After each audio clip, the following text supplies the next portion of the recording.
Dalam Bapa dan Putra dan Roh Kudus. Amin. Allah Tritunggal Kudus, puji syukur kami aturkan kepadamu. Kami kau jadikan murid Putramu Yesus. Dan kami berusaha dan mohon rahmat dan menjadi seperti Yesus. Kudus adanya, baik adanya. Terpujilah namamu kini dan sepanjang segala masa. Amin. Para saudara, satu hal penting dan mendasar dalam hidup kita adalah murid Yesus. Sekali lagi, kita adalah murid Yesus. Maka proses hidup kita adalah proses pemuridan. Apapun kita berjuang, selalu belajar. Belajarlah daripadaku, kata Yesus. Sebab aku lemah lembut dan rendah. Belajarlah daripadaku.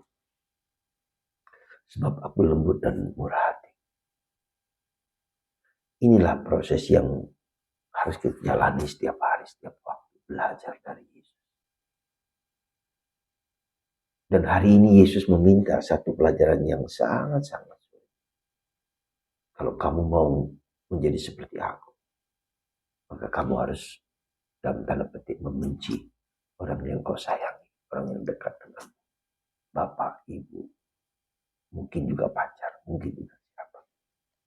Membenci bukan berarti apa? Meniadakan.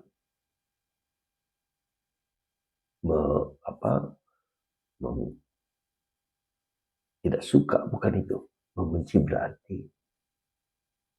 di dalam kata-kata Yesus adalah untuk tidak terpaku, tidak tergantung kepada orang-orang di sekitar, tidak tergantung kepada orang-orang yang kita cintai, tapi hanya tergantung kepada Tuhan. Pasti ini sulit dimengerti dan sulit dipahami dan bahkan lebih sulit untuk dipraktekkan. Karena apa? Karena hampir tidak mungkin kita tidak mencintai orang tua kita. Hampir tidak mungkin kita tidak mencintai orang yang dekat dengan kita. Tapi di sini adalah fokusnya adalah tidak tergantung, tidak adiktif, tidak terpaku kepada orang tersebut. Anda mungkin suami istri, tapi apakah kebahagiaan tergantung pada suami, tergantung pada istri, tergantung pada anak? Itu yang sering kali kita salah. Seolah-olah kebahagiaanku adalah tergantung dari orang di sekitar. Kunci kebahagiaanku kuletakkan pada orang lain. Dan inilah yang menjadi pelajaran bagi kita. Kunci kebahagiaan kita terletak pada saku kita sendiri, pada hati kita sendiri. Ya, sekali lagi kunci kebahagiaan kita tergantung dari diriku sendiri. Tergantung dari respons jawaban aku terhadap segala peristiwa. Entah itu respon itu positif atau negatif. Kalau respon itu negatif, itulah menjadi masalah. Kalau respon itu positif, jawaban saya terhadap peristiwa kehidupan di sekitar saya itu positif, maka saya harus belajar terus untuk mendapatkan mindset pikiran yang positif. Jadi kita dengan belajar ini lalu terjadi proses ikhlas. Ya. Kita mengikhlaskan, kita menerima situasi itu. Jadi kita berikhlas dan kita menerima dan akhirnya kita belajar banyak. Ya. Positif dan positif. Maka mari saudaraku terkasih dalam Kristus. Semoga kita sebagai murid Yesus, sekali lagi sebagai murid Yesus, selalu memberikan jawaban positif, selalu memberikan jawaban yang baik, selalu memberikan kontribusi yang baik, supaya kita belajar. Learning, proses belajarlah daripada aku, sebab aku lemah lembut dan rendah. Dan itulah sikap seorang murid Yesus.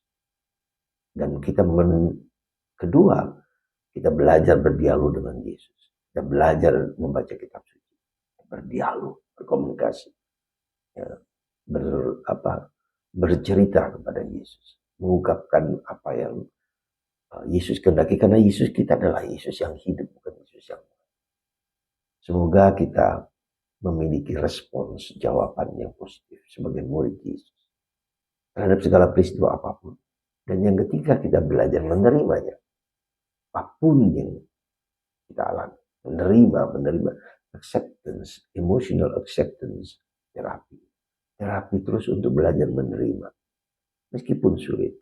Dan kita mengatakan aku dan engkau adalah satu. Kita Yesus bersatu terus menerus. Aku mencintaimu, engkau mencintai aku. Aku menerimamu Yesus. Aku mengasihimu Yesus. Berkatilah aku. Semoga kata-kata ini terus kita ulang berkali-kali. Aku mencintai Yesus. Aku menerimamu Yesus. Engkau menerima aku Yesus. Dan segala peristiwa dalam hidupku ada dalam tanganmu.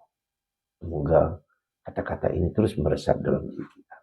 Sehingga kita bisa bahagia, disembuhkan dengan respons yang paling tepat itu adalah menerima apapun juga. Tuhan memberkati Anda semua dan memberikan rahmat kekuatan untuk selalu mencintai dan mengasihi Bapa, Putra,